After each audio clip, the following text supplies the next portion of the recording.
Halo sahabat gamers, jumpa lagi di channel saya Rizky Official dengan Dota 2-nya. Jangan lupa ya sebelum menyaksikan video saya ini agar kalian bisa berlangganan video saya, klik subscribe terlebih dahulu. Subscribe itu gratis kok.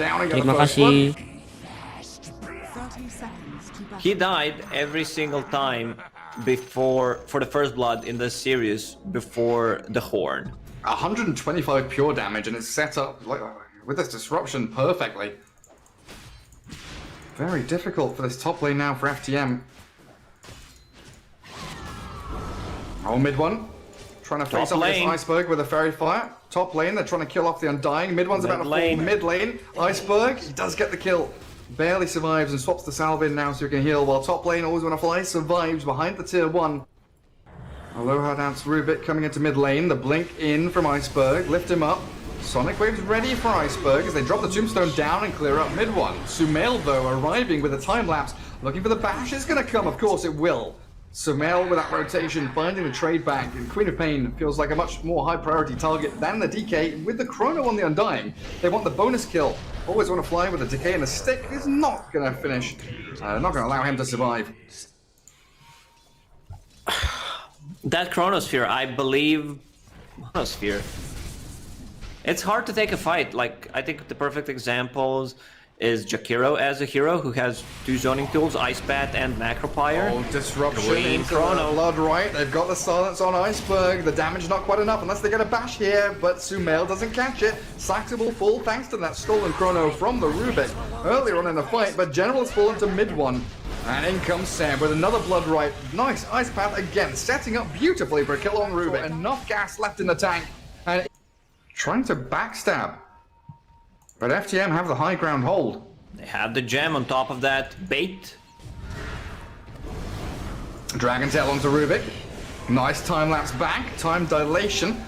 Does catch out Sumail with a stun there. He's being disabled pretty consistently, but he's going to time walk over to the right hand side. Weaver and Rubik caught in the Chrono as V-Tune focuses down the mid one DK, who was focusing down the tombstone, but the disruption saves mid one. Sumail and Sep still looking for targets to jump on. 2 supports down on FTM as the DK buys back, and the Queen of Pain has to blink away. V-Tune does still have the Aegis, but now he's been isolated. The Morphling in Faceless Void mode is trapped all alone, tries to go for the Waveform TP. They've killed off Iceberg now as the Morphling escapes. General Weaver retreating also. Sure death. 60 seconds without Queen of Pain. Are they going for tier 4s? Yeah. Blood Rage. It's just huge amount of damage. Dragon Form's ready for mid one. They jump Sumail. Time walk away, that E-Blade damage, and a time lapse back. The Aegis is gone in a kept second. alive. They do lose the Aegis in a second, and Tombstone focused down by Sumail. Jumping General now with the time dilation and the blood right, not quite connecting with it, but they've got the rupture on him, and General down for 100. V-Tune, he's got so much on his plate now, trying to deal with mid one. They'd have to strike in the Fatal Ball. No buyback on DK, so they do get him for 2 minutes now, but always want to play. Focused by Seb. Sumail still whacking away at the Morph with the bashes coming through. He E-Blades himself, trapped inside the blood right, but he waveforms back into the fountain now, and it looks like the tier 4s and the Thrones still alive. Oh, they're keeping themselves. 15 gold for Queen of Pain. Roshan in 30. Mid one walks high ground into the Ob Sentry. The Queen of Pain, big jump in. The Scream Sonic Wave nearly blowing up No Tail. They've also caught Saxa, but he blinks out after disruption. So does No Tail. Somehow the 2 rated supports get out of. They lost vision. For sure dying.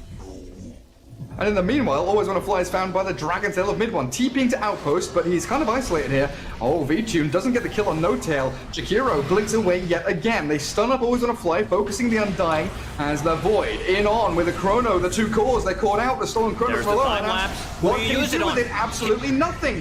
Where's the Weaver? No time lapse. They'd have to buy back on the Morphling. Queen of Pain's also fallen. OG with a straightforward team fight because FTM seemed completely lost. Vision escape. There's still a tier 2 tower on the bottom lane, so they need to go in from the mid lane. Creeps approaching, or just go for tier 4 towers. 50 seconds. Queen of Pain Undying. Whew, just disappears. And those time lapses are Undying are really not that good. You know, he's low HP for a very long time. Tries to get the 2-man Chrono. V-Tune will get back to Fountain. But OG's so strong right now. Macroplayer there, No Tail zoning them all out. General time-lapses himself, but still falls. No buyback on him, and Sumail with that time hook bash clears up the Rubik. Into the fountain they go. They are diving, Lacoste, with Aegis and Satanic. It is good game, well played. FTM, after a well-thought series, very, very close to taking down OG here. But the resilience of the OG boys coming out on top in the end. A very nice series to watch. If somehow they manage to kill Faceless Void.